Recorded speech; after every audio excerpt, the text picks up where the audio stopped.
ఏ గడియల్లో పుట్టావేనైనా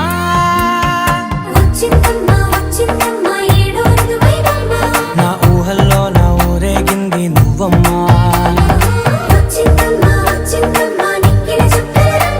నా బ్రహ్మచర్యం బాకీ చెరిపేసిందమ్మా